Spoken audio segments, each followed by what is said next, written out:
Medieval India എന്ന് പറഞ്ഞ first chapter നമ്മൾ ഫ്ലോ ചാർട്ടിലൂടെ ഏറ്റവും ഈസി ആയിട്ട് പഠിച്ചാലോ. ടെക്സ്റ്റ് ബുക്ക് എടുത്ത് നോക്കുമ്പോൾ ചിലപ്പോൾ നമുക്ക് പഠിക്കാനായിട്ട് കുറച്ച് ബുദ്ധിമുട്ട് തോന്നില്ല, കാരണം കുറേ അധികം കാര്യങ്ങൾ എഴുതി വെച്ചിട്ടുണ്ട്.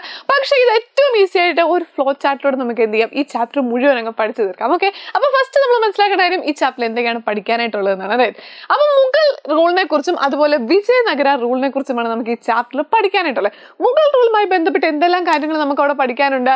നമുക്ക് ഒന്നാമത്തെ കാര്യം അക്ബറിന്റെ മതസഹിഷ്ണുത നയം, അല്ലെ, മതപരമായ കാര്യമായി ബന്ധപ്പെട്ട് അക്ബറിന്റെ നയങ്ങൾ എന്തായിരുന്നു എന്ന് നമുക്ക് പഠിക്കാനുണ്ട്. പിന്നെ നമുക്ക് പഠിക്കാനുള്ള മുഗൾ ആർമിയെ കുറിച്ച് പഠിക്കാനായിട്ടുണ്ട്, എന്താ മുഗൾ സൈന്യത്തെ കുറിച്ച് പഠിക്കാനായിട്ടുണ്ട്. ഇതേ കാര്യം തന്നെ വിജയനഗര എംപയറിലും നമുക്ക് എന്താ പഠിക്കാനുള്ളത്, വിജയനഗര രാജാക്കന്മാരെ കുറിച്ചും അവരുടെ മതസഹിഷ്ണുത എന്താണെന്ന് പഠിക്കാനുണ്ട്. ഓക്കെ, അപ്പൊ ഇതേ കാര്യങ്ങൾ തന്നെ. അതുപോലെ എന്തുണ്ട്, ഇവിടുത്തെ മുഗൾ ആർമി, അതുപോലെ അവിടെ എന്താണ് അമരനായക സിസ്റ്റം, മുഗൾ അഡ്മിനിസ്ട്രേഷൻ അല്ലെങ്കിൽ എന്ത് ചെയ്യുന്നുണ്ട് വിജയനഗര ആർമി സിസ്റ്റത്തെ കുറിച്ച് നമുക്ക് പഠിക്കാനുണ്ട്. ദെൻ അടുത്ത് നമുക്ക് പഠിക്കാനുള്ള ഇവിടുത്തെ അഡ്മിനിസ്ട്രേറ്റീവ് സിസ്റ്റം, ഭരണ സംവിധാനം എങ്ങനെയായിരുന്നു. ഓക്കെ, മുഗൾ ഭരണ സംവിധാനം എന്തായിരുന്നു എന്നാണ്. അതേസമയം ഇവിടെ എന്ത് പഠിക്കാനുണ്ട്, വിജയനഗര ഭരണ സംവിധാനം എങ്ങനെയായിരുന്നു എന്ന്. പിന്നെ നമുക്ക് സാമൂഹിക സാമ്പത്തിക നില, സോഷ്യോ ഇക്കണോമിക് പ്രോഗ്രസ് അല്ലെങ്കിൽ സോഷ്യോ ഇക്കണോമിക് സ്റ്റാറ്റസ് എന്തായിരുന്നു എന്ന് പഠിക്കാനായിട്ടുണ്ട്. And then last cultural integration എന്താണെന്നാണ് പഠിക്കാനായിട്ടുള്ളത്. ഓക്കെ, ദ സെയിം കാര്യം തന്നെയാണ് വിജയനഗര റൂളിൽ നമുക്ക് പഠിക്കാനായിട്ടുള്ളത്. സോ ഇത്രയും കാര്യങ്ങളാണ് നമുക്ക് ഈ ചാപ്റ്ററിൽ പഠിക്കാനുള്ളത്. ഇതിൽ എക്സാമിനും മിക്കവാറും എന്താണ് ഇത് കമ്പാരിസൺ കൂടുതലായിട്ടും ചോദിക്കാൻ ചാൻസ് ഉണ്ട്. കാരണം വിജയനഗരം നമ്മൾ കണ്ടു, മുഗൾ റൂളിനെ കുറിച്ച് കുറെ കാര്യങ്ങൾ പഠിക്കാനുണ്ട്.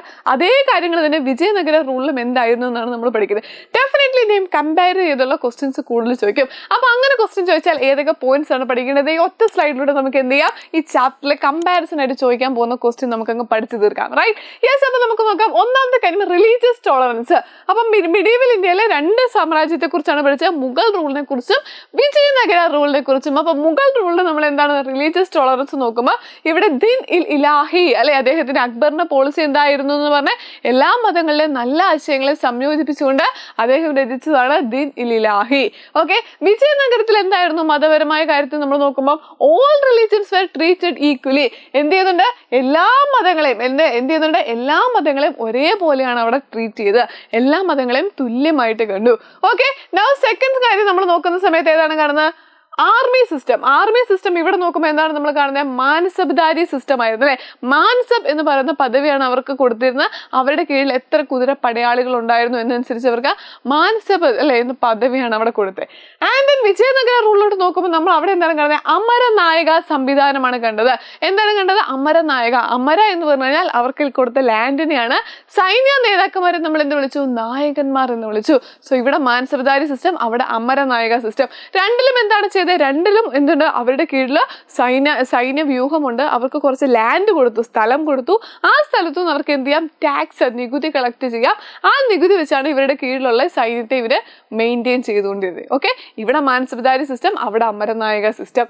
ദെൻ അടുത്ത അഡ്മിനിസ്ട്രേറ്റീവ് സിസ്റ്റമാണ് നമ്മൾ കണ്ടത്. അഡ്മിനിസ്ട്രേറ്റീവ് സിസ്റ്റത്തിൽ എന്താണ് നമ്മൾ കണ്ടത്, ഇവിടെ സുബ, സർക്കാർ, പർഗാന, ഗ്രാമ. ഇത് 4 എണ്ണമാണ് വരുന്നത്. സുബ, സർക്കാർ, പർഗാന, ഗ്രാമ. അവിടെ വരുമ്പോൾ ഏതൊക്കെയാണ് വരുന്നത്, മണ്ഡലം, നാടു, സ്ഥലം, ഗ്രാമ. ഏതാണ് മണ്ഡലം, നാടു, സ്ഥലം, ഗ്രാമ. മാറിപ്പോകരുത്. അപ്പൊ ഇത് നമ്മൾ എങ്ങനെയാണ് ഓർത്തിരിക്കുന്നത്, സുഭാഷിനെ കൊണ്ടുവന്നപ്പം, സുഭാഷിനെ കാണാൻ വേണ്ടിയല്ലേ നമ്മുടെ മഞ്ഞുമൽ ബോയ്സിൽ സുഭാഷിനെ കൊണ്ടുവന്നപ്പം ആളുകൾക്ക് ഭയങ്കര ബുദ്ധിമുട്ടായാലും ആളുകൾ കുറെ പേര് കാണാൻ വന്നു. അപ്പൊ ആകെ എന്ത് ചെയ്തു, സർക്കാരിനത് ഒരു പാരയായിട്ട് മാറി. അതുകൊണ്ട് വേറൊരു ഗ്രാമത്തിൽ സുഭാഷിനെ മാറി താമസിപ്പിച്ചു. സുബ, സർക്കാർ, പർഗാന, ഗ്രാമ. അവിടെ ഏതാണ് നമ്മൾ പഠിച്ചത്, മണ്ഡലം, നാടു, സ്ഥലം, ഗ്രാമ. ഓക്കെ, ക്ലിയർ ആണല്ലോ. ഇനി അടുത്ത സോഷ്യൽ സ്റ്റാറ്റസ് ആണ് നമ്മൾ നോക്കാനായിട്ട് പോകുന്നത്. സോഷ്യൽ സ്റ്റാറ്റസ് എന്താണ് നമ്മളത്, കോമൺ മാൻ, അല്ലെ, common man bottom of the society and king at the top. Society feudal system ആയിരുന്നു നിലനിന്നിരുന്നത്. സാധാരണക്കാരായ ആളുകൾ സമൂഹത്തിന്റെ അടിത്തട്ടിലും മുകളിൽ എന്താണ് രാജാക്കന്മാരുമായിരുന്നു വന്നത്. ഓക്കെ, ഇവിടെയോ Brahmins, rituals, religious ceremonies and other agriculture, trade related activities ആണ് അവിടെ ചെയ്തുകൊണ്ടിരുന്നത്.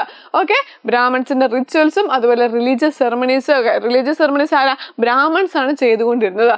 ഓക്കെ, ബ്രാഹ്മണന്മാർ ആചാരങ്ങളും മതപരമായ ചടങ്ങുകളും ചെയ്തു. മറ്റുള്ള സാധാരണക്കാരായ ആളുകളോ അവർ കൃഷി, വ്യാപാരം, കരകൗശല വസ്തുക്കൾ തുടങ്ങിയ കാര്യങ്ങളിൽ ചെയ്തുകൊണ്ടിരുന്നു. ഇതാണ് സൊസൈറ്റിയിൽ ഉണ്ടായിരുന്ന ഡിവിഷൻ. ഓക്കെ, അപ്പൊ ഇത്രയും കാര്യം പഠിച്ചാൽ നമുക്ക് ഈ ചാപ്റ്ററിൽ ഏകദേശം മെയിൻ ആയിട്ടുള്ള കാര്യങ്ങളെല്ലാം എന്ത് ചെയ്യാം, പഠിച്ചു തീർക്കാൻ പറ്റും. ഓക്കെ, അപ്പൊ ഇങ്ങനത്തെ കമ്പാരിസൺ ആയിരിക്കും എക്സാമിന് ചോദിക്കാൻ പോകുന്നത്. ഈ പോയിന്റ്സ് കൃത്യമായിട്ട് പഠിച്ചാൽ നിങ്ങൾക്ക് ആ ചോദ്യങ്ങൾക്ക് എല്ലാം ആൻസർ ചെയ്യാനായിട്ട് പറ്റും. ഓക്കെ, അപ്പൊ അടിപൊളിയായിട്ട് പഠിക്കുക, എക്സാമിന് അടിപൊളിയായിട്ട് സ്കോർ ചെയ്യുക. വീഡിയോ ഇഷ്ടപ്പെട്ടെങ്കിൽ താഴെ കമന്റ് ചെയ്യുക. Okay, thank you.